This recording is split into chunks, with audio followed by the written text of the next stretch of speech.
Hello everyone, my name is Lowko, and welcome to a best of 5 series of top level StarCraft 2. Today it's time for a Zerg versus Terran. We're in the bottom right hand corner. Playing in blue, we have none other than Serral, the current world champion of StarCraft 2, and of course, the world #1. His opponent in the upper left, from Germany, playing in red. We're looking inside of the main base of HeroMarine. Now, this particular series, it was played at HomeStory Cup. And in case you're unfamiliar, Big Gabe, HeroMarine himself, he is an absolute legend, especially in Germany, because he has more fans there than anybody else. He's always making pizza for everyone while also competing in the tournament. And yeah, he seems to just have really found his vibe there over the years. Obviously, he's been participating in many tournaments all around the world, but it does seem like HomeStory Cup in Krefeld has a little, special spot in his heart. He's, I believe, from Cologne, which is just like maybe a 10-15 minute train ride or so away. So, yeah, basically the local hero. That being said, everywhere Serral goes, he's got loads of fans, and he's probably the player that people want autographs from more so than anybody else. Both of these guys, though, certainly very popular. I've actually noticed that over the years, there's a ton of German fans out there. Whenever I have a look at my YouTube analytics, for example, it's probably no surprise that the United States, considering the amount of people that live in the United States, obviously, the United States does have the most viewers on my particular YouTube channel, but Germany is second. I mean, obviously, there's also, a lot of Germans, but there are certainly a lot of German StarCraft fans out there, and you'd imagine, right? Like, if you were to come up with a list, where do StarCraft fans, for the most part, live? What countries do you think would rank really highly? I believe Canada is third. Also kind of interesting, actually, because, I mean, obviously, there are quite a few people in Canada, but there's many bigger countries out there. Anyhow, it's going to be a double Reaper opener here for HeroMarine. We'll have to see how many he decides to make. I'm assuming we're going to be going up to 3. You can technically make 2. You can go all the way up to 5 as well. It kind of depends on what the Zerg player decides to go for. So it's going to be 3 for the time being. It looks like he's also already canceling that Reaper production for now. No, actually, he continues with an additional 1. Now, there is a drone all the way up here. The idea behind that drone is that Serral can bring it a little bit further south and then still build up the 3rd hatch.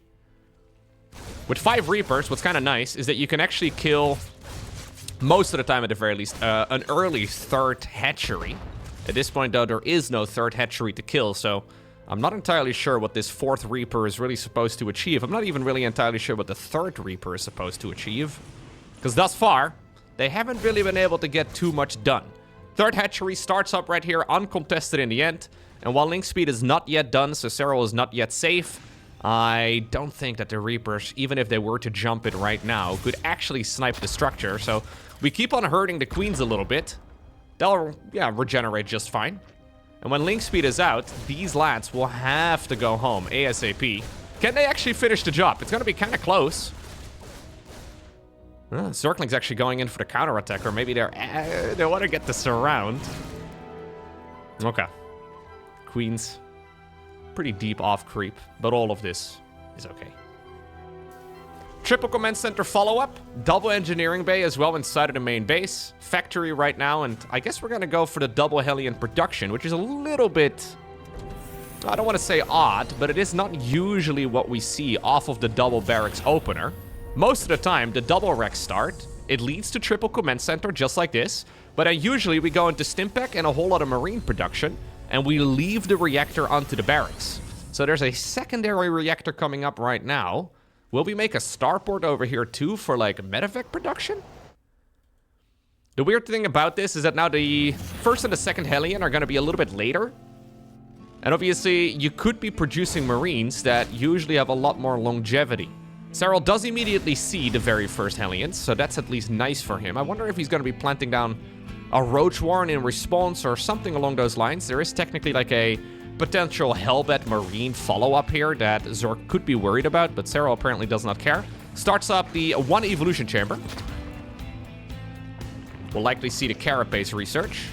Zergling still scouts. He will see the green light as well inside of that tech lab, which is indicative of the Stimpec research. It's going to be done in about a half-minute time. No medevac production, by the way. Yeah, bit of an oddball of a strat. So double reactor, 1 tech lab here for HeroMarine. He's gonna have Stimpack and double upgrades available for the Marines, but then he won't really have an easy way of healing the units up, so any stim could be very costly. At this point, the Stimpack doesn't line up with Medevac spawning, so that's usually how you pull this sort of thing off. I guess he could go combat shields in this thing too, and then maybe wait until the first 2 Medevacs are out before he goes for an attack.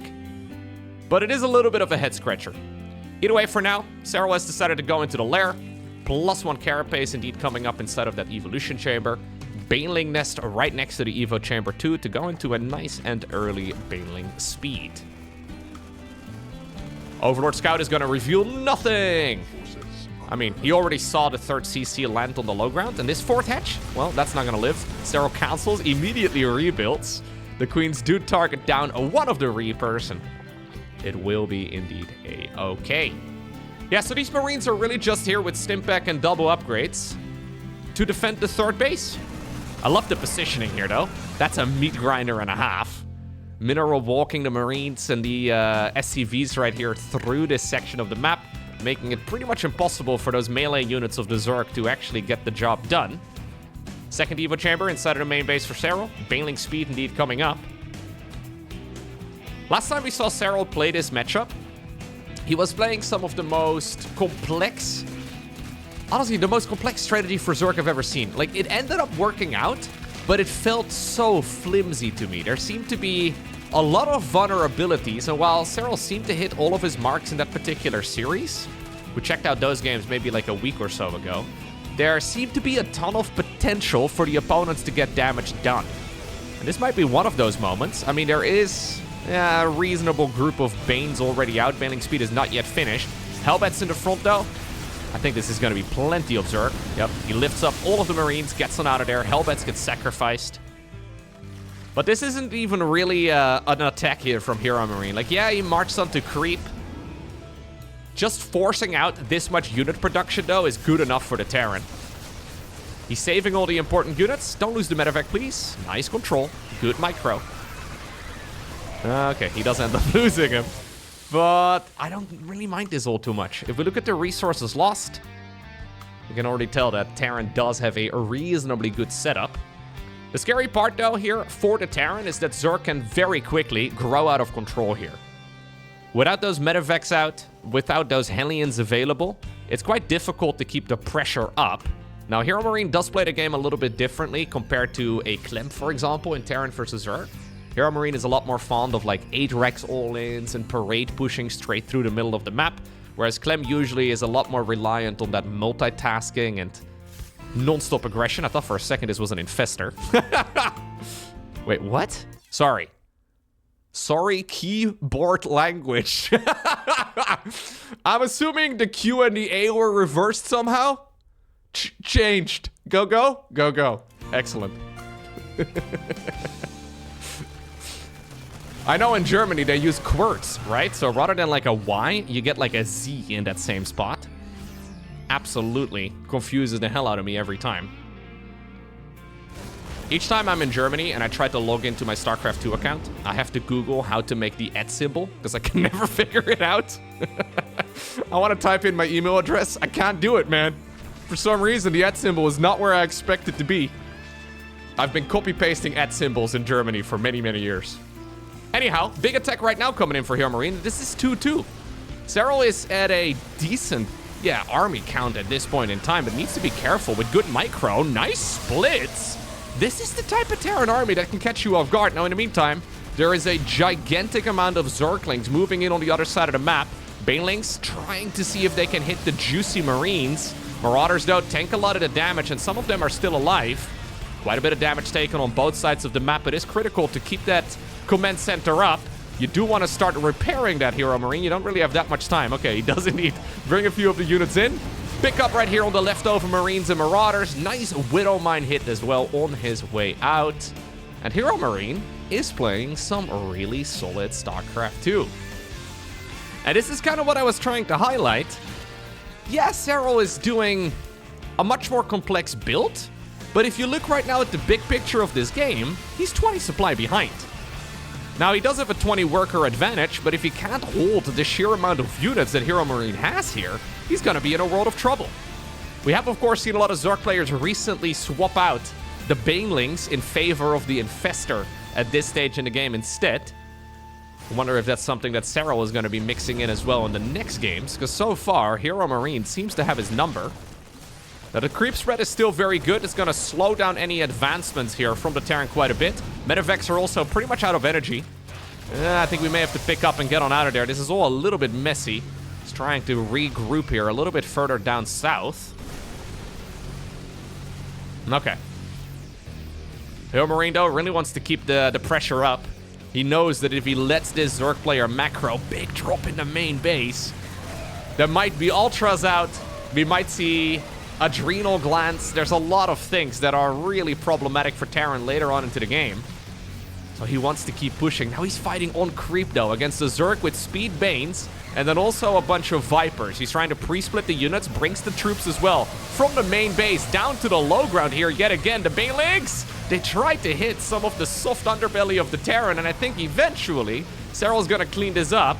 Overextension from HeroMarine. I think he wanted to go and push for the win. Probably should have slowed it down just a tad. Regroup, wait until +3 attack, and then move in once more. Keep in mind, though, that this is an 8-Rex. It's an 8-Rex off of just 3 bases, meaning that there is no 4th command center to fall back to. And for Serral, defending is pretty much good enough. As long as he defends, I mean, assuming you don't lose all your bases and all your income, but as long as you defend, it's actually okay. And this may seem like a weird tap-out, because HeroMarine had been winning this game for like the first 90%, but he knows that at this point, Adrenal Glands has kicked in. That's 40% attack speed for Zerglings. He knows that 3-3 is on the horizon and potentially even Ultralisks. You just can't really deal with that as a Terran on just 3 bases, so he decides to tap out. Next up, we find ourselves on the map Winter Madness. Lovely game number 1. HeroMarine got really close, but not quite close enough. Serral actually not opting to pull the drones out of gas early. He does pull out at 100, but a lot of Zerg players really hate being forced to take this as their 3rd base. Serral, though, is not going to get the 3rd hatchery blocked and instead just plants it down right over there. Technically, though, HeroMarine could have been quite a nuisance, forcing maybe even a 2-base opener here from the finisher. Anyways, triple command center built here yet again for HeroMarine, and my main concern now, right, is that Gabe has kind of showed his hand. That previous game was strong, don't get me wrong. It kind of went according to plan, although I guess if you look at Isolation, right, in Isolation, some of those engagements, especially the one where he pushed deep onto creep, maybe we should have made a couple of adjustments here and there, but that was the build. Like, that was the strategy. And Serral, he didn't handle it perfectly clean. But I think if you play that exact same strategy a second time around, he will deal with the defense, or he will manage the defense a little bit better. So what do you do now here? Well, a very normal follow-up, it seems. What is this in the back of the... Okay, never mind. What is this in the back of the Terran's main base? I saw the little square on the mini-map. I had not checked out the production tab just yet. That's a 2nd factory. I'm assuming this tech lab is for that 2nd factory. There's no Overlord on this pillar. Serral does have an OV out. He's going to try and make it in that direction. Jimmy, though, is going to deny it quite well. So I think this is a double factory, maybe a blue flame opener. Yep, there it is. A blue flame Hellion build that Serral is not going to be able to scout. The main takeaway right here for Terran, if you want to stay alive, if you want the Zerg to be completely not in the know, is to not rally this factory together with the other Hellions. You don't want to show, you don't want to show the 2nd factory at all. Serral is going to try and get into the base. Okay, those Hellions are okay. If an odd number of Hellions, though, were to be seen here, it's very clear, of course, that there is a, well, secondary factory with a tech lab building. Not the case. This is just Hellion 5 and 6, and this rallying here inside of the main base is indeed the right call. Jimmy is still around together with Mark, and are going to try and gun down the OV. This means that Serral is completely in the dark. Now, showing these 2 Hellions, It is indicative that Hellion 7 and 8 are out. Past this point, Zergs rarely will see more Hellion production unless it's Mech. So Serral now knows that there's at least 8. If he sees additional ones, he will likely put 1 and 1 together. But the question is it not already a little bit too late? The Infernal Pre-Igniter upgrade is pretty much done. I think HeroMarine is going to try and drive into a mineral line and host a little barbecue. He's known for pizza. What about barbecue? Let's have a look. Send in the trucks. Oh, he's going to try and wall himself in. Oh, line him up. Okay, Zergling's obviously not the ideal choice either. We did already have a few of the guys getting cleaned up over at the third. Now the drones in the main base are not safe. Losses so far have been minimal on the side of the Zerg, but the problem is that he's not out of the woods just yet. And the follow-up here for HeroMarine is going to be full Terran Mech. So we're following this up with Battle Mech. 14 drones. Considering... Oh, there's going to be a few more maybe. No, 16. Okay. No, actually, it's not over yet. 24. Okay. Look, I was going to say 14 drones is acceptable, considering he had no idea. A couple seconds later, the total has been rounded up to 29. And that's a little too much. Cyclone upgrade coming up. Armory, building inside of the main base. Third hatchery, Terran hatchery that is, has landed down on the low ground. And at this point, yeah, Serral is in a world of trouble. You can't stop it, right? If you know that it's coming, it's one of those builds from the Terran that is pretty easy to stop. But HeroMarine did a brilliant job denying the vision there and making sure that Zerg did not figure this sort of thing out. Serral making the assumption it was just going to be 8 Hellions into like maybe Banshees, into just a good old bio mid-game. Not the case at all. And what I like here about this particular follow-up, this is not your conventional vanilla mech, right? Like, this is not your full siege tank mech. Instead, this is going to be that mech style that you can continuously pressure with. So we're going to see more and more Hellions, more and more Cyclones. Serral is desperately trying to re-drone up, but I've got a feeling that this next wave that is just about beginning here is going to be an absolute disaster for him to deal with. There's a little bit of a Zergling run by, at least attempted. All right, they're going to get some damage done, fair enough. But what about the Cyclones? There's just no answer for them at all right now. It is important, though, that HeroMarine does not let this momentum slip. Serral is trying his absolute best to make sure that he grabs the advantage once again. Given enough time, Zerg can be super greedy and actually rebuild quite nicely. But this is not a type of Terran army that you can really just get complacent with. You want to continuously push. And so far, the dancing here is excellent. I have seen HeroMarine dance before at HomeStory Cup. It was a sight to behold. Now he's going to be dancing with the Terran mech units instead. And say goodbye to your hatchery. I think. Yep. GG. Alrighty. Next up, we find ourselves on the map a White Rabbit. Nice trick there by HeroMarine. Nice game across the board. Another one of those strategies, though, that I don't think you can really repeat all too nicely. At least not back-to-back. I think it becomes too easy to counter for the Zerg if they are even just remotely suspicious of it. Back in the early days, actually, in StarCraft 2, most of the pro gamers were also very reliant on individual builds. I was going to call them one-trick ponies, but that sounded mean in my head, so I decided to mix it up. Anyways, it used to be a lot more common that everybody had like one strategy for each matchup. And then obviously we got to the point where people had like one strategy for every map for every matchup. These days, though, it seems like everybody has like a half dozen builds available for every matchup, every map, every opponent. And it becomes a lot harder to guesstimate, right, what the opponent is likely going to be doing. HeroMarine has a lot of choices. Terran in general is very flexible. His go-to is the build that we saw for the most part in game number 1. Now, obviously, he started that one off with a double Reaper build, but the triple command center, 8 barracks mid-game, that's usually his bread and butter. I do believe, though, that he probably should not try to play like a... I don't know, maybe I'm wrong, but I feel like playing a big macro game against Serral is most of the time a mistake. I think getting the games done in like under 10 minutes is probably what should be his goal. Roach Warren right now, this time around here for Serral. Double engineering bay here for HeroMarine, being a rather greedy once more. Triple command center, tech lab coming up. We could just go Hellion Banshee. We can also go Hellion into very quick Stimpack here with double upgrades. There is a chance, of course, for Serral to be aggressive, but look at this setup, right? Like, this is Serral basically saying, yo, my new goal, here's my goal, okay? Forget about what I did in game number 1 and 2. My new goal is to not die to dumb stuff. That's what I've been doing in real life as well myself. This guy right over here is on wall duty. This is something Protoss players do in PvP when they try to prevent adepts from going into their base. This guy is just here to become an evolution chamber in a pinch and basically prevent any of those Terran troops from going into the base. But the fact that Serral is saying, yo, I make a Roach Warren, that's 150 minerals plus the drone. I make an Evo chamber just for the wall, and I put one of my guys on idle.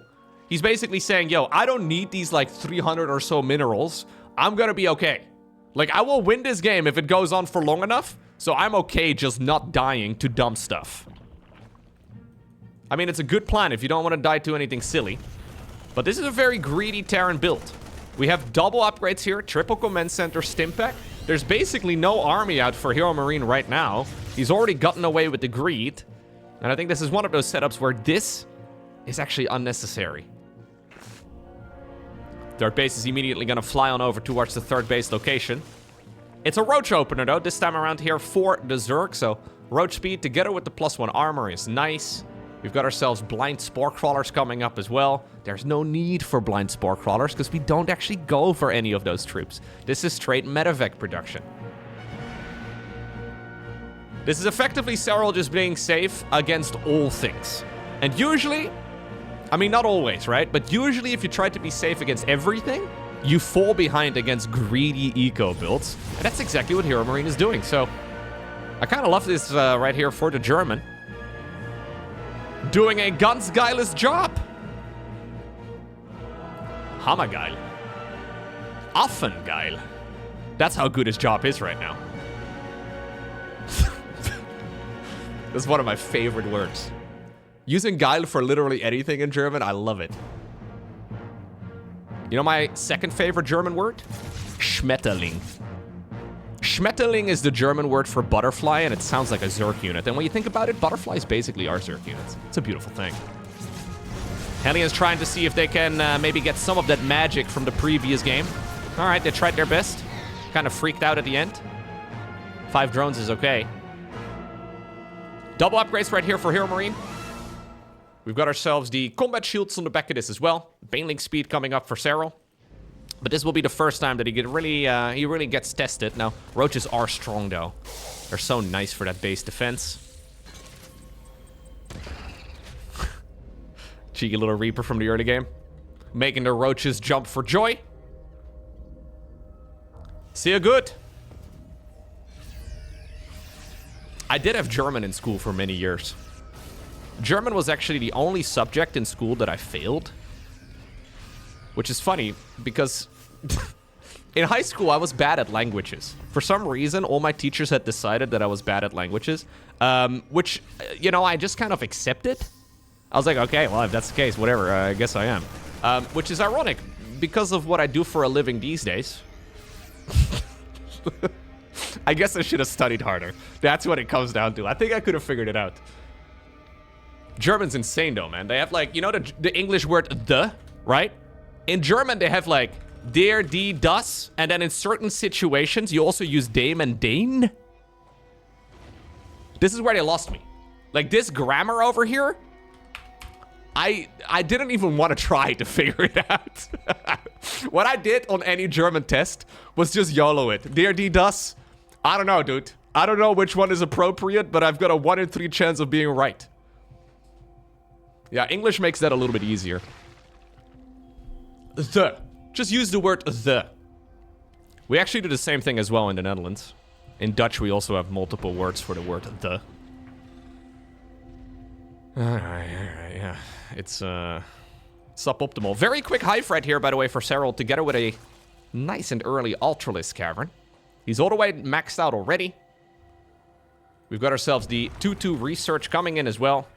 And despite the fact that I really liked the early game right here for HeroMarine, it's also a pretty passive one, right? So you do end up now playing a macro game against probably the best macro player of all time. His creep spread is not really going to take a beat. Or miss a beat, rather. Or skip a beat. There you go. That's what I'm looking for. I think this is an uphill battle for HeroMarine here regardless.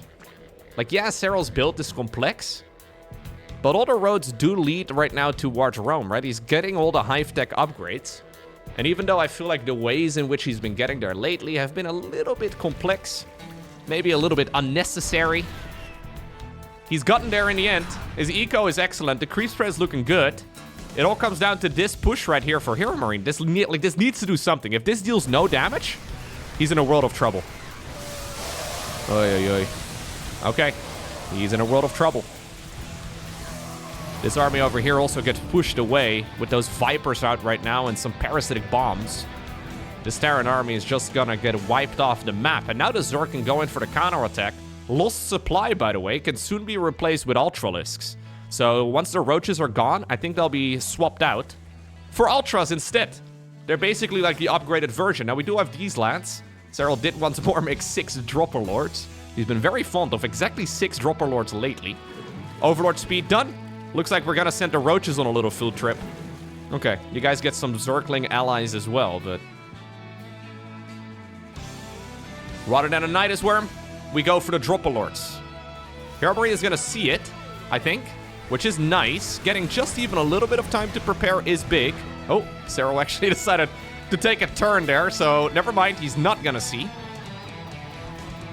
And this is going to be super annoying right here for Gabe. What do you do? Oh. Oh, it's still out of vision? Don't mind me. Don't mind me. I'm just hanging out, brother. Don't worry about it. I know I have that. Okay, Spike out. Okay, it's fine. Drop him. Drop him down. Nidus Worm right now on the back of this. Spire also coming up. And this is when Terran is going to have to panic and send the units into the main base. In the meantime, though, we have Lings over at that newly acquired base. And the majority of the Zerg army is out front to go after the low ground expansion. Blinding Cloud onto the siege tanks. Banelings do roll through. Zerg units in the main base are getting cleaned up, but so do a lot of the Terran SCVs. Lovely little bit of multi-pronged aggression there from the Zerg player. Good cleanup as well, though, across the board for the Terran. HeroMarine clearly anticipating it. He knows what Serral likes to do. Fires up additional command centers. New missile turrets coming up as well to prevent any more overlords from sliding around the site. I really like the overlord drops, actually. They're so fun. Really have become a core lately, right? Like over the last year or so, overlord drops have become a lot more popular. Okay, here we go again. These are Lings, by the way, that are with adrenal glands now. So they do just hit frickin' hard. So we're actually purposely waiting for the Widow Mines to detonate onto the balloons. Now the Ultras indeed are coming up. Some nice corrosive balls as well. These Lings don't mess around though. Burrow available for them too, which is super annoying. HeroMarine frantically trying to stutter step multiple armies at once. He probably did not notice that the Lings in the main base burrowed, so they'll be back for more in just a moment. And all the while, Serral's sitting at 91 SCVs. Zerg SCVs, that is. Right outside of the little circle. So he's got drones for days. Like, he can keep this going for ages. Still, HeroMarine's command center count is nice. Planetary Fortress coming up out front. Caduceus Reactor inside of the main base. All of this is really strong for the Terran. His worker count has been replenished all the way up to 80 once more, and while he is taking a lot of losses, resource efficiency-wise, it's certainly not the end of the world for him. Upgrades like this actually may just make this more viable the longer it goes on. So this is an upgrade that is only available for Terran, of course, but it's one of those late-game upgrades that the other races don't have. This allows the Metavex to regen energy twice as quickly. And it's one of those upgrades that really allows Terran to stabilize in these very chaotic scenarios. Without research like that, it'd be very difficult for Terran to keep this going. You have like building armor, high-sec auto-tracking, advanced ballistics for the Liberators. Those late-game upgrades for Terran really do stabilize in these, weird, chaotic spots. So I would love to see more of them coming up. In the meantime, though, the Ultralisk count has grown quite significantly. We still have some links burrowed inside of the main base. Serral has gobbled up most of the map. I don't hate this spot, though, for HeroMarine. I'm actually... I mean, I don't want to say surprised. That sounds rude, but I really didn't think that Gabe was going to want to play a game like this against Serral. It's just something that most Terran players try to avoid. And in my mind, HeroMarine is not really that big of like a super late-game macro player. It's not really usually his go-to playstyle, at least as far as I've seen. Maybe he's changed his ways in that regard, but... Blinding Cloud over here shuts down another tank. Ultra's now chomping through everything. Medevac, though, saves one of the siege tanks. SCVs are gonna die. Mules were already running out. In the meantime, there is a fight happening as well on the right side, and this is now a load of workers dying on the side of the Terran. Tries to rebuild as quickly as he can. Accidentally starts up a bunch of Reapers. Nidus Worm inside of the main base. Yeah, and this is when Serral can be so freaking good with just... the sheer amount of aggression and multitasking that he throws at the opponent. He can keep this going for a long time to come. He's got like, what, 75% of the map? HeroMarine's still stuck in his opening quadrant. And while he does now have the building armor and he did start up the high-sec auto-tracking upgrade too, those are nice for stabilizing, but he is running into the problem where there's not that many mineral fields for him to mine anymore. Like, he needs another base sooner rather than later. Having this many mules is amazing. Like, he can mine out a base in just a matter of minutes. But he does need a new mineral line before too long. Nice stutter step, though. These Ultras having a difficult time. He backs up to the safety of both the Liberators as well as the Planetary. Good corrosive balls by Serral, but that is an excellent exchange right there for HeroMarine. I would imagine that this base over here is the likely, next choice. Thank you for making me look good, Gabe. Appreciate that. It's a difficult push to make, though. Because if you go in that direction... Now, this is a nice drop. But if you go in that direction, you effectively have to leave the base over here on the left a lot more exposed. Still, he kills the hatchery over here on the 9 o'clock position. Yeah, maybe this is going to reduce the presence of the Zerg in this section of the map. And maybe that is going to allow HeroMarine to then concentrate more of his army down south.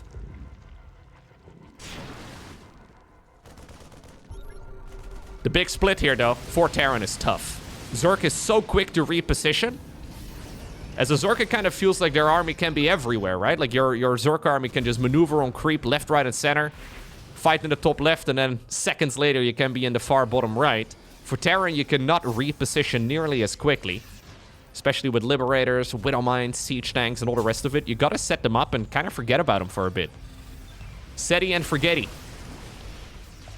This choke point is not good for Serral, though. He's gonna push in once more. This seems insane to me. He does kill it, but here's the rest of that Terran army coming in around the side. Excellent flank. In the meantime, Planetary coming up at the bottom of the map. It's not yet finished, but these Lings, they're not gonna deal enough damage. Oh, HeroMarine actually pushes the issue. I love it. Yeah, if you know that the Zerg just took a ton of damage on their Ultras, well, maybe go sneeze on one of their hatcheries. They die very quickly to +3 Marines and Marauders. He needs to get on out of there yet again, but this is a good exchange here for HeroMarine, who's playing a really solid late game here against Zerg. No ghosts yet, though, and I wonder if that's something he wants to be adding in. These Ultra pushes from Serral feel very aggressive to me, and I hoped for him that, well, he was gonna get a little bit more damage done with this, because so far, he's getting stutter stepped to death. The micro here from HeroMarine is excellent. Little Zergling run by now on the left side. Hatchery over here at that 9 o'clock position also gets rebuilt. Infestor production has begun now for Serral, so Blinding Clouds are gonna be followed here with Infestors. Fungal growth as well, and that's gonna allow those Ultras to close the distance much easier. But we're still a little ways off from those units actually being out on the front lines. I think he should be able to get another hatchery kill here. Difficult call to make. Microbial Shroud comes up for Serral. Is he actually getting the Infestors not for Fungal, but for Microbial Shroud? taking a long time. No, there's a fungal. Corruptor's now also up in the air to start chipping away at some of those very nice Medivacs. Push over on the left side, though, is really solid. There's a lot of drones burrowed underground. HeroMarine sadly did miss it. He's got scans available for days, but not quite able to get all of those workers out of there. And they now unburrow again and continue mining. Real quick, Microbial Shroud was changed a little bit ago. So it used to only reduce damage from air units by 50%. Now it does it from ranged targets across the board. So any unit that fights under the shroud, so under the orange Dorito dust, it will take 50% damage from ranged attacks. And all Terran units, fun fact, are ranged, with the exception of the SCV.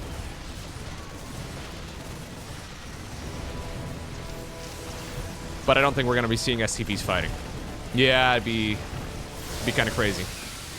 Hatcheries are dying, though, left, right, and center. There's still a push happening as well on the right side. Serral wants to try and push through here as well, but I love the Sim City here from HeroMarine. Yo, I take it all back. I really didn't think HeroMarine was going to be playing games like this against Serral. It just didn't really make any sense in my mind. Serral rarely loses it, but I think he's getting outplayed. Can I say that? Are the Serral fans gonna be upset?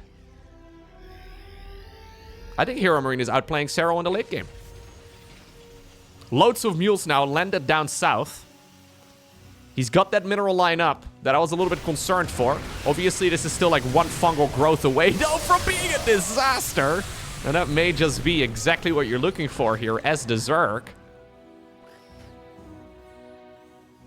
Push over here on the right side yet again. The multitasking is excellent. So no ghosts. Very interesting. I feel like at this level, ghosts are incredible units. They're not so powerful below the pro level, but I feel like for somebody of HeroMarine's caliber, it's pretty much a no-brainer. So powerful for just 2 supply again. Either way, it seems to be working for him without the unit added into the mix. The Ultras, though, oh, they need to be supported by the Infestors. Now the Lynx swoop in as well with another one of those fungal growths going in. Another big fungal, this time around, hitting most of the Medivacs. Corruptors tried to close the distance, but not quite close enough. Still, though, Serral has money. His bank is still not depleted. We do have another hatchery taken on the far left once more. More fungals as well. Microbial Shroud, by the way, does also work against Liberator hits. I still don't think you want to be fighting with your Ultras in the Liberation circles, but ooh, Corruptors actually managed to, I guess, caustic spray down one of those command centers. So that's the planetary falling. And while HeroMarine has still got a huge army, time is of the essence now. Like, he really cannot keep this going for that much longer. Even though he's got that new base, and even though he's been mining it with so many mules, it is gonna run out pretty quickly, and Serral still seems to have so many mineral fields available of his own. The Ultras, though, especially when the fights begin on creep, they put in so much damage. Off creep, they don't seem to be that scary, but on creep, they are dealing a ridiculous amount of DPS. Hatchery taken here on the left side, using the Nidus Worm to quickly reposition those workers. Killing this hatch would be big. I think you dive in, snipe the base, get out. Yeah, I think that's the move. Setting once more. A nice little set, or a nice little, well, contain here right outside of the Zerg expansion. That will be another siege tank falling. We have a lot of fake Marines as well, with those infested Terrans covering up some of the screen. A lot of these Medivacs are full. Looks like the full one, though, did manage to sneak out. Zergling run by here on the left side of the map, and HeroMarine's supply is plummeting down. Serral's economy is not that great, but it seems to be good enough. Siege tank here on the high ground needs to be careful that it doesn't deal too much friendly fire. 45 confirmed kills, by the way. 48 confirmed kills on that bad boy.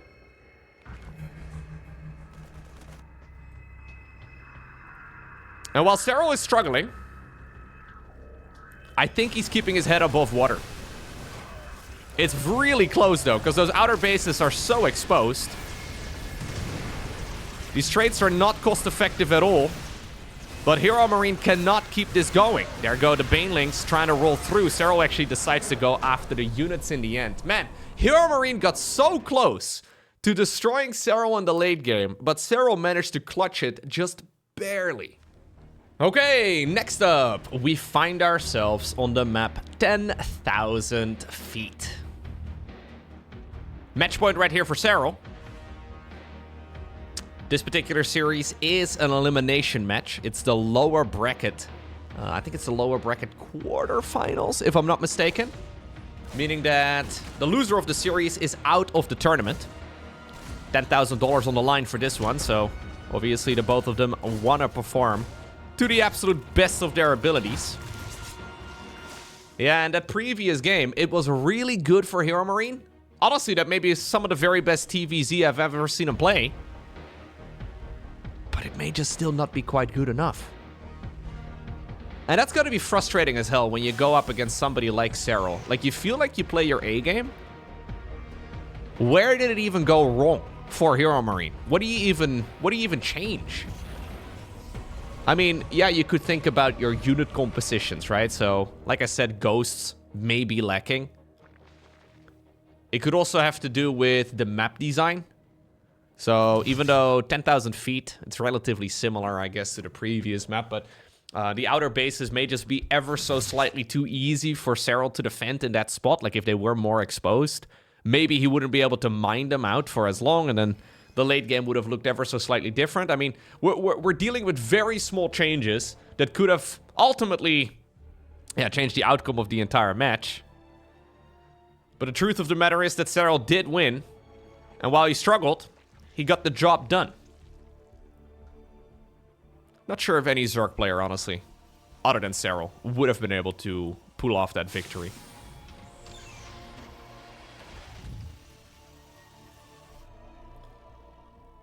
This is a map that we've seen many games on. 10,000 feet seems to be, yeah, probably the most popular map. Not just for Quentin Tarantino, but also for the pro gamers. They're big into feet as well. Sorry. It's a long cast. Alright, Hellions going around the side.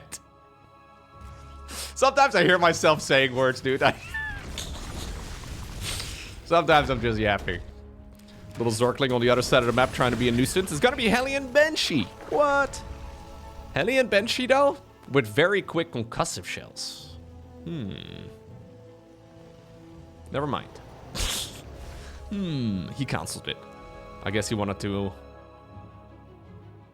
maybe sell a different story here to the Zerg.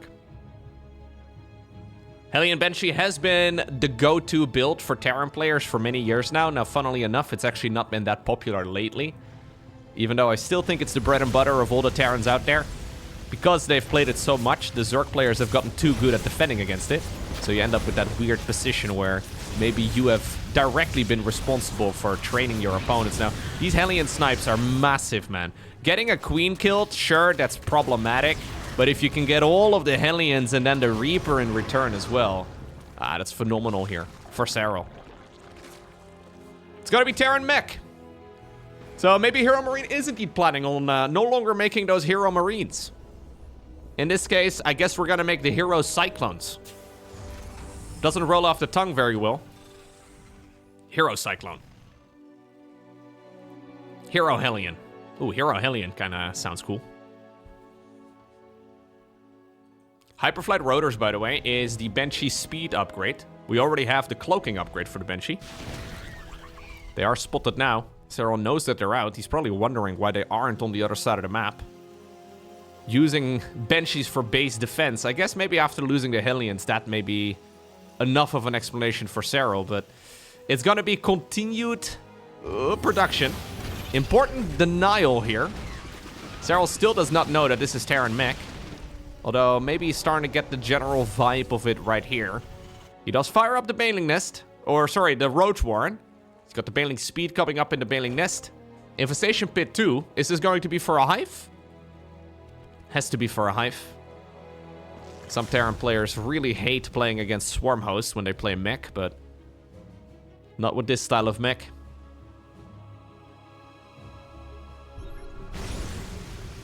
Okay. We obviously did already see a win with Mech earlier on. Game number 2 of this match. Here the Banshees, by the way, go into the main base. It did work out nicely for HeroMarine then, but obviously that was off of the back of, like, what was it? Like 28 drone kills. Banshees going into the main base and actually dealing a good bit of damage. He already made an infestation pit. Serral may actually been panicking a little bit. If he wanted to save the drone, he would probably make a Evo chamber instead. He already has an infestation pit. Huh, okay. We're gonna make 2 of them. Hellions are gonna try and YOLO in yet again. Keep in mind, now they have blue flames. Line up the lings. Woo! A little barbecue. Roasted Zergling, dude. It's an acquired taste. Very gamey, I'm sure. Losing Hellions like that is obviously expensive, but Hellions are most of the time used as like a mineral dump. They're really strong mech units, cost a lot of gas. Cyclones are very gas heavy. Obviously, Banshees are as well. Siege tanks are, Thors are, all the rest of it. Hellions, however, are just 100 minerals each. And while you can obviously plant down more command centers as well with, well, the cost of 4 Hellions. Hellions are not the most important unit for Terran here. So whenever you see a group of Hellions going down, yes, it's probably better to avoid it. But it's also rarely the end of the world. And so far, actually, the only units really that have died are those Hellions. Yeah, these traits are fine. Totally fine right here for HeroMarine. 86 SCVs, by the way. Still making more. How many do we produce? Serral going for the glass cannon army. Not researching Carapace anymore. He's gotten +1 melee now into +2, and then also +1 missile. He's going what seems to be a Roach, Ravager, Ling Bane, Infester. Upgrading pretty much only the attack now. Oh, and then straight into a Greater Spire. Okay. So Roach, Ravager, Ling Bane, Infester into probably Brute Lord Infester. Very strong if you can get the job done, but very immobile compared to this type of army. And look at the Banshee count. Banshee count is looking pretty healthy.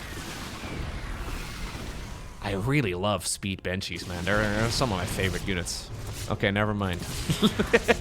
I hate them. Dying to Queens? Blizzard! This is an early game unit. How can they die to Queens? Queen's OP in chess and in StarCraft. Coincidence? What, if you get a drone across the map, you can turn it into a queen as well? What is this? No Corruptors available, by the way, for Serral to really morph in any of those Brute Lords. Still, this fight is pretty deep on creep. I think HeroMarine may be overextending. Serral gets the wrap around. Maybe more importantly, he buys himself a bunch of time.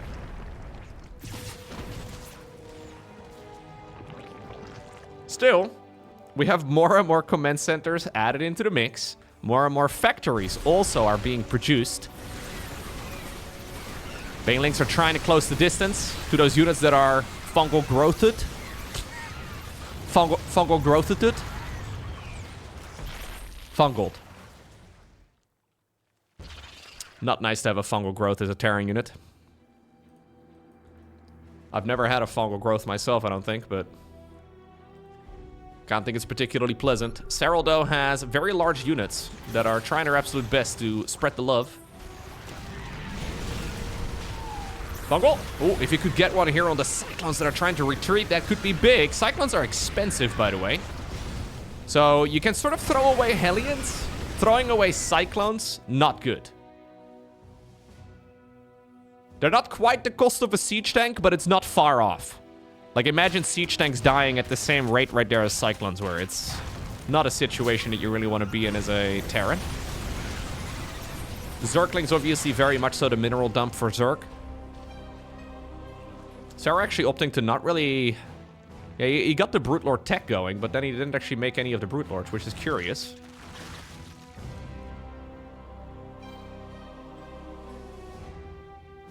Upper right-hand corner now. Retaken here again by the Terran.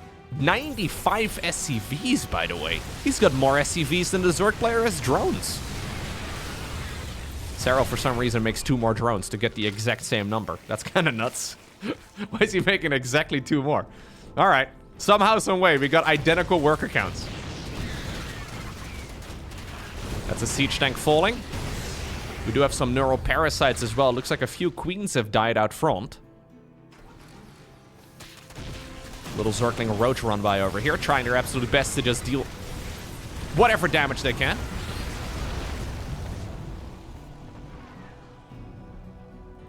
Now the Corruptors are coming. What's scary here for Terran, right, is how quickly Zerg can swap between those unit comps. Like, yeah, he seems to have this type of unit composition nicely countered. I mean, I say that as we have some good neural parasites coming in. That's the siege tanks dying now because of it. And obviously those cyclones, they're not going to live for much longer either for some reason. Okay, this guy is actually going to live. But when suddenly like a dozen or so Brute Lords show up and you're not prepared, what do? Blinding Cloud onto one of the tanks. Corrosive Biles onto the next. Scans are being thrown at the main army, but he does not know about the Brutes that are reasonably close by. What you really want as a Terran here is either like a Viking transition or like Thors or something along those lines. I mean, if you can get the Cyclones to lock on, it's fine. But that's a misplay from the Zerg. You should never be able to get the Cyclones to lock on against Brute Lords. Now the Brute Lords are indeed spotted. Well, I mean, this is what I was trying to say. That should never happen. The Brute Lords are actually all like... I guess Serral made the control group of Corruptors and then just morphed all of the Corruptors in. So they're a bit disjointed. Now they're finally meeting up for the first time. And now you can't really push anymore for HeroMarine. So you've made all this space. Like, you've created all this momentum. But then you see a bunch of Brute Lords and you have to back off. There's really no other way of moving forward now. He needs a counter. Interestingly enough, now it's the Terran, though, who can very quickly cycle from the left side of the map to the right side of the map. Fungal. Not bad. Brute Lords are patrolling the right side. It's only a small group of Brutes, right? You don't really need that many. But as long as the Queens are close enough, maybe a group of Zerglings, maybe an Infestor for Fungal. This is the type of Zerg army that can push back a much larger Terran. Nice cancel here on the hedge, but also a good snipe by HeroMarine.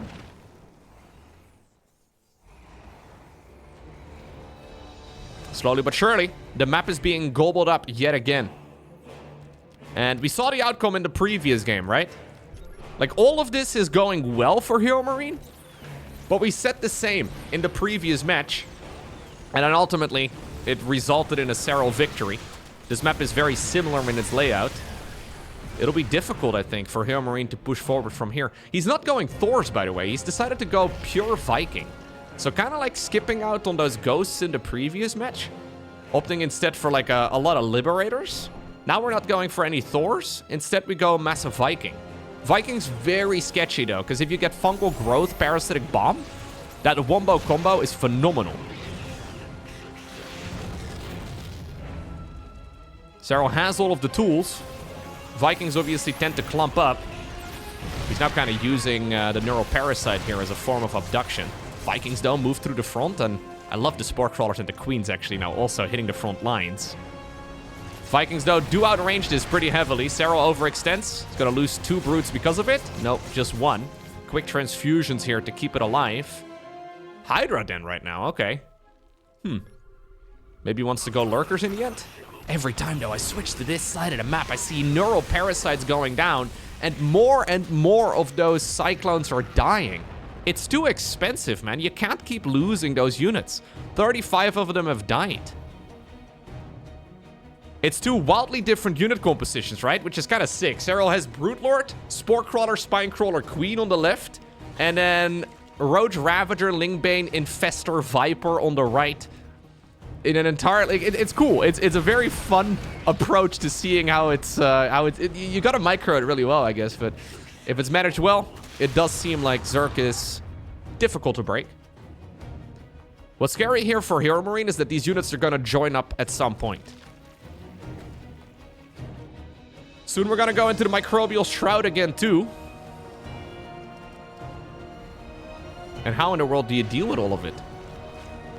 Only 3 spore crawlers, by the way. There's another couple over here at the bottom, but kind of nice. Oh, fungal here onto a lot of the expensive Terran units. HeroMarine wants to try and take a new base, but this one is so far away from the upper right-hand corner that I don't think he's going to be able to grab it. Maybe he can deny the base, though, on the left. Vikings, actually, do now scout exactly where all of the Brute Lords were hiding. And with the Spore Crawlers out, I mean, there's one still trying its absolute best, but with the Spore Crawlers out, I guess the Brute Lords are going to die. Neural Parasites yet again, though.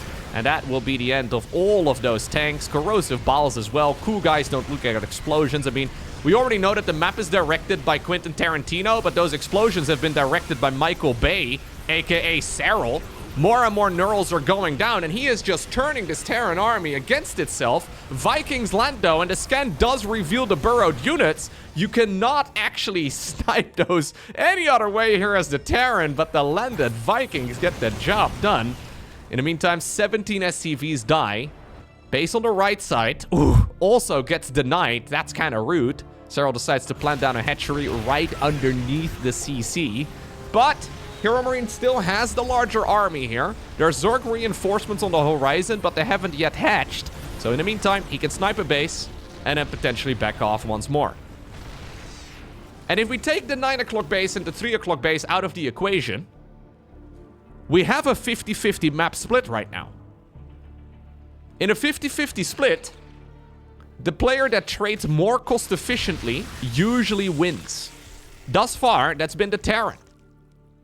Only by a relatively small margin. I mean, the gas count is not looking that hot in that screen, but this is actually a playable position here for HeroMarine. Serral decides to take both of those bases now to continuously antagonize the Terran. Aw, look at them. Make love, not war. Well, if we scroll just one screen to the left, we have the actual fighting units. They do not subscribe to that philosophy. Ooh. Corrosive Bowels across the little crevice. Siege tanks, though, do plow through a lot of these units. Terran army setting up shop right over here once more, and more neural parasites are gonna force some of these expensive Terran troops to change side.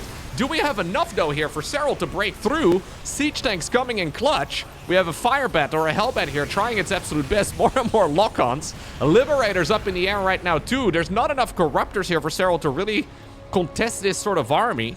I wonder if that's why we have a Hydralisk then, to maybe make a transition towards those units at some point down the line, but they're not out just yet. Serral decides to give up the position and give the Terran the mineral line, but he has gobbled up the minerals right over here on the left.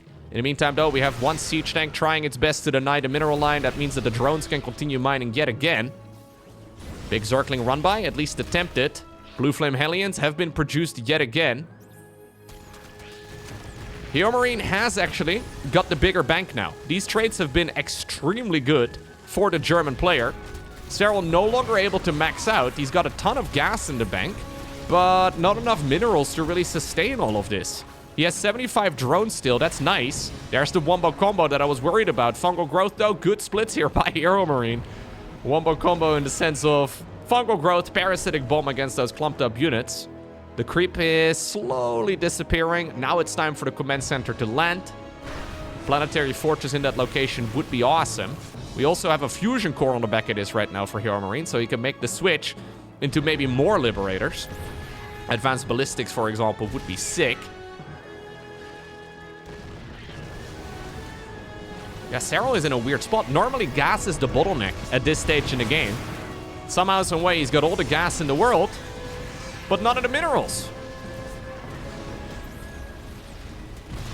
Cyclones trying their best. More and more Vikings, though, do join in. Liberators also do have an anti-air attack. It's not ideal, but it can be serviceable. And HeroMarine's army here is looking mighty dangerous. He's starting to push through. Neural Parasite and then a whole lot of Corrosive Biles. Look at this mineral line over here, though. HeroMarine has taken it. And at this point, Serral's mining is really nothing good anymore. If we look at the income, for like the first time in the game, Terran is pulling ahead. If we look at the resources lost, It's still ever so slightly more gas. Serral has lost about 5,000 minerals more. Not a terrible trade, honestly, for the Zerg across the board. Neural Parasites yet again on Vikings. The Brute Lords trying their absolute best to just deal whatever damage they can. Man, the Liberators are putting in so much work. Siege tanks also shelling away at the infestors from a distance. Now the Sky Toss, or sorry, the Sky Zerg.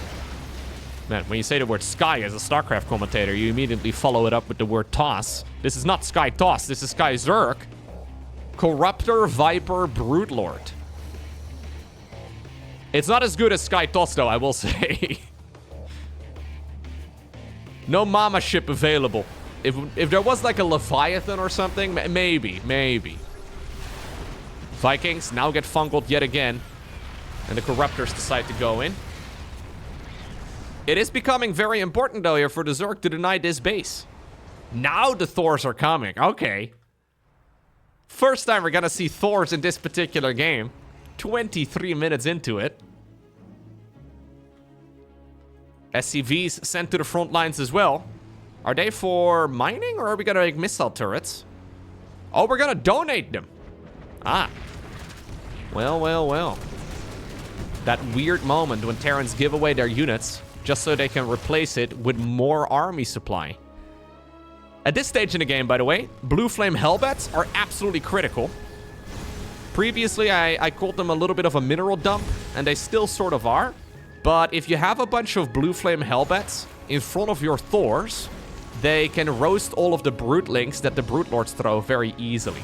They're the quickest unit to kill those. Serral may have been very low on minerals, but he has slowly been building up an army, and he is once more maxed out. This is likely going to be his last maxed out army, because I don't believe he's going to be able to take another base very well. I mean, if HeroMarine leaves him alone, then maybe this expansion can be taken, but I think that'll be unlikely. Already, we have Terran units heading on over in this direction, ready to deny the base another time. And that means that Serral is likely going to be pushing into this high ground setup. I don't know if that's the right call. He sees a very juicy army, though, that you can maybe fungal down on the left side of the map. Hatchery actually does not get sniped just yet. I don't think HeroMarine needs to be pushing. But you know what? When you have the high ground advantage, maybe just try to use the siege tanks to antagonize the Zerg a little bit. Oh, look at how much damage, though, those Brutes deal. Siege tanks there dealing friendly fire as well as they were trying to gun down the Brutelings. They ended up dealing damage there too to the Thor. Thors are not cheap. More and more neurals going down. Oh. Is this still gonna slip out of HeroMarine's fingers? Because it's kind of looking like it, right? I mean, this is just not... There's no answer here for the Terran to reliably kill all of this. It kind of looks to me like if you accidentally have the infestors walk into the siege tank range, sure. That's an easy way to counter them. 7 Thors, by the way, on the production tab is kind of crazy. We never see that many at once. But HeroMarine needs to be careful, because you can neural parasite a Thor for the same amount of energy as you can neural parasite a Cyclone, right? And there's plenty of infestors available. Imagine this entire Zerg army fighting this entire Terran army, but then literally all of the Thors temporarily change side. That would be the end of Terran for sure. You just cannot fight against that. I've often wondered if it's a good idea to add on ghosts at this stage in the game, just for the EMP ability. There go the Brutes. 1 volley. Serral's on the hunt now. Fights off creep, though, are much better to manage for HeroMarine. There's the first neural parasite. There's a big fungal growth as well. Still, though, there's enough Blue Flame Hellbats in the mix to really roast these units up really quickly. Neural Parasites yet again. Blinding Cloud as well onto the Thors. Vikings and Liberators going in around the side. I don't know if there's enough Corruptors available. And despite the fact that that fight, it started off promisingly right there for Serral, he just does not have enough stuff. GG. And that means it all comes down to this. Final game in this best of 5 deciders match. The loser of the series is out of the tournament. The winner moves on. I love this for HeroMarine. HeroMarine goes command center first. Maybe we gotta make some of those bracelets, you know, like WWMD. What would Maru do? Maru would 100% go command center first right now. I think it's the right choice. What are the odds of Zerg right here going, like especially Serral? What are the odds of Serral right here going for like a Ling Flood? Or like a Baneling Bust, or a Roach Cheese, or anything along those lines. I mean, I don't think they're zero, or zero, rather. New word, zero. I don't think they're zero, but they're probably single-digit percentages. And Command Center first is just such a booming start with every other setup. HeroMarine, by the way, losing the 2 games where he decided to go Marines, winning the 2 games where he decided to play Terran Mech. Hero Mech? Hero Thor? Hero Siege Tank? Hero Hellion?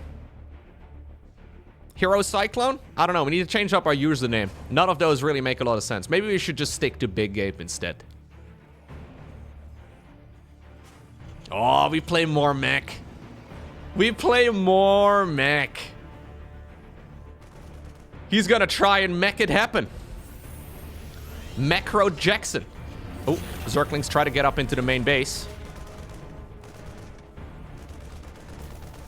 You know what HeroMarine's gonna have for dinner tonight? McDonald's. Okay, sorry. I'm done. Haha, Loko, you're so funny. I'm gonna hit the like button. Thank you, guys. Appreciate that, man. Anyways, more factories coming up. This time around is actually 3 before the 3rd command center. Serral doesn't see it. He decides to back off. Maybe this is enough intel for him? Yeah, I think it is. He only sees this, and he's like, yep, this is Mech. Instant Roach Warren here coming up for him.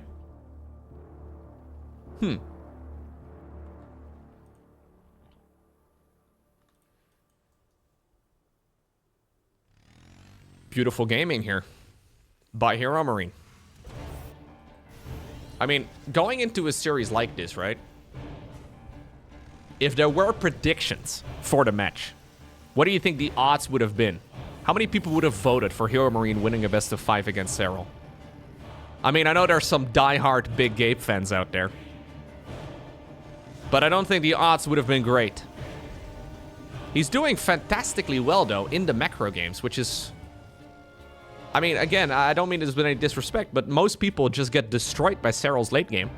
He's managing it as well as, well, all the top-tier Terrans do. HeroMarine performing at the level of, like, Amaru or, for example, Klim. Different playstyle across the board, but similar level. Ooh, good start. Fantastic start for HeroMarine. Roast him, dude. Woo! Oi, oi, oi, oi, oi. Hammergeil. 11 drones dead. Sehr good.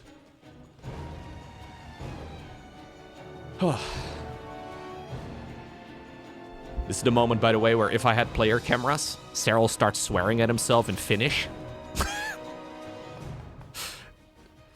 There's many tournaments out there that have player cams, and usually this is when, if you look at the Serral camera, when he starts losing drones like that, he's mumbling words. Ooh, double starport as well for Big Gape. Hold up right now. Only just here is when we see the 3rd command center. He has some spicy build up his sleeve. Serral's gonna see it now, though.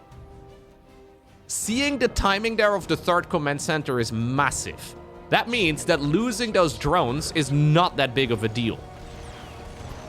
Like, yeah, you lose the drones, but you still have the eco advantage. HeroMarine, though, can deal so much damage with this army for the time being because his production is just so big.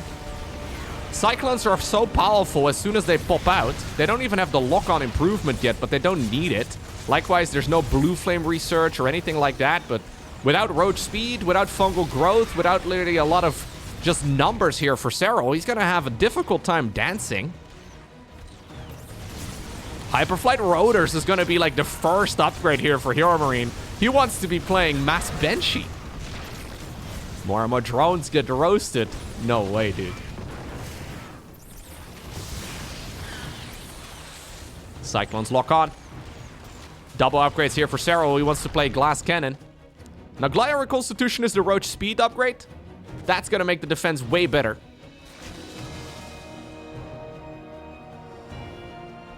He needs a little bit of creep.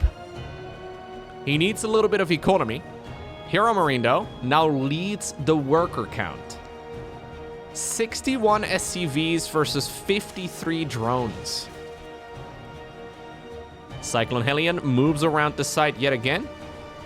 It seems like Serral does not have a great answer against this Terran mech-based style at the moment. I really thought the neural parasites in the previous game were as good as it was ever going to be, but honestly, I'm not even entirely sure what Serral should change compared to the previous game. Okay, apparently what he decides to change is Burrow together with the Tunneling Claws upgrade for the Roaches. That, to me, I mean, it can work, right? So the idea is we tunnel the Roaches on the ground. We try to then, well, send them into the Terran army, unburrow them, and hopefully we can catch the entire Terran army off guard. Great idea in theory, but my issue with this style is that you kind of rely on the Terran player making a mistake. Now, obviously, StarCraft 2 is all about making mistakes or making very few mistakes. But that's a pretty significant blunder from the Terran, you know? Being caught off guard and against an entire Roach army is a little bit odd. Roaches do try to run straight through the middle of the map. They're being chased by Banshees. I don't like this move out one bit for Serral. He's gonna lose Roaches as he now backs up yet again. Those Banshees, I mean, they're being stutter-stepped. Not so bad here. Personal cloaking coming up for those Banshees too. Medevac production begins, interestingly enough. Maybe to reposition some of the units. Maybe a misclick. Maybe it's nice to heal up the Hellbats. Blue Flame, though, coming up. Lock-on coming up as well here for the Cyclones. The improved lock-on, that is. And with this many Banshees, yeah, you can actually take care of the Spores. Easy peasy. Serral is in trouble, guys. He does not seem to have a reliable answer against this army at the moment. Terran army is going in around the site. He was thinking about tunneling across the map right now. There are 6 Infestors coming. So fungal growth can still change everything here for the Zerg. Looks like HeroMarine decides to chill. Is he going to uproot? He's thinking about it. Yeah, he does. He grabs a bunch of the Cyclones. Burrows yet again. Forces out a scan. Nice around here by Serral, who now also has those Infestors ready to go. But no anti-air. So, like, how do you kill the Banshees? A couple of Medevac show up. I think they are a misclick in the end. I think they were meant to be additional Banshees here instead. But, I mean, they're still nice for repositioning. The Queens and the Fungal. Okay, apparently that's what we're going to use to kill the Banshees. And while it's a little finicky, he does snipe quite a few of them in the end. 3 of them, actually. It's not that bad. Okay, more and more factories. Second armory inside of the main base. Spire coming up for the Zerg in the meantime, together with the neural parasite research. We have some, what is this, Blue Flame Hellbat? No, we have 1 Hellbat, 1 Cyclone, and 2 Hellbats right over here. Weird combination of units. Countered by just the Queens alone. Yeah. Actually, they deal a lot of damage, I guess, when they're upgraded. Okay. Yeah, so the tunneled roaches are nice, but I am not the biggest fan. They just don't really pack much of a punch, and it's a big research. You have to get 2 upgrades going. It's expensive. It slows down so much. And I feel like now that the surprise has been spoiled, it's unlikely that they're gonna do anything. Yeah. HeroMarine crossing his T's, dotting his I's, covering all of his bases. He's putting missile turrets in different locations here to make sure that he uses them as a detector. So missile turrets also detect cloak units. And that's effectively what tunneling or burrowing is for Zerg. It's just considered the same as like Dark Templar. Or cloaking on the bunch of Banshees. Here go the Banshees yet again. Hydras have been forced out because of it. Fungal growth. Cyclone numbers are big though. Roaches try to break through. Siege tanks, though, a little bit further forward. They're going to get sniped with some corrosive biles. Okay. New command centers added into the mix. 3 of them, Brute Lords, are also on the horizon here for the finisher. Props as well to Serral, though, for actually holding on. I feel like a lot of Zerg players would have already crumbled under the pressure.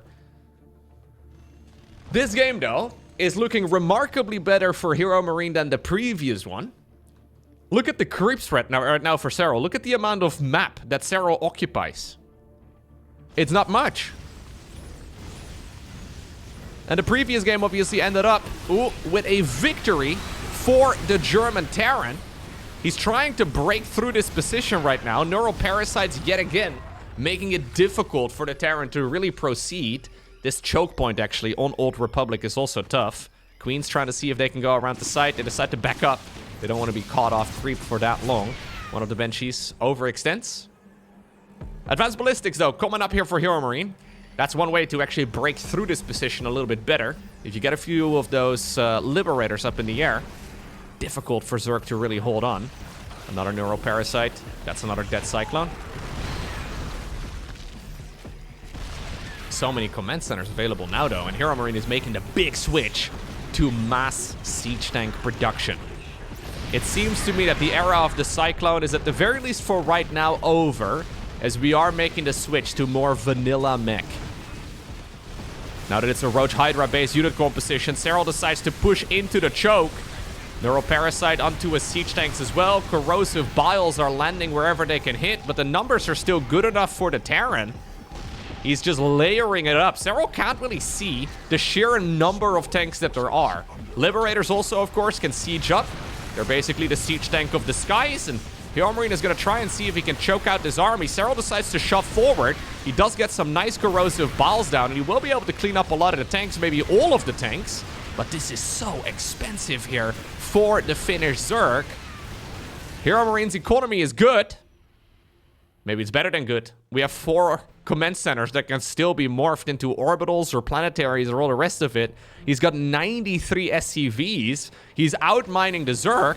So in a very real way, he is now, well, Zerging the Zerg, right? Like, he can afford to throw away units because he can replenish them really quickly. Hatchery in the middle is actually Serral's lifeline. He cannot really afford to lose it, and he agrees. As soon as that hatchery gets sniped, Serral decides to tap out. You know what? I don't believe a lot of people thought this possible. But HeroMarine, he doesn't just win against Serral, he honestly obliterated him with Terran Mech. Yeah, maybe not quite living up to his own username, but in case you were wondering whether or not Terran Mech is still a viable playstyle, I think that HeroMarine shows us here that it is, well, maybe even more than that. If you are... I know there's a lot of Terran players out there that really would love to play Terran versus Zerg on the ladder, but they really don't want to play that style that, for example, Clem goes for, because microing Marines, when you watch the pro gamers do it, it looks manageable, but when you actually try it yourself, it's incredibly hard. This is by no means easy, but it's a very different approach, and it certainly seems viable. Either way, it's a victory right here for Big Gabe, who takes down Serral, eliminates him out of the tournament, 3-2.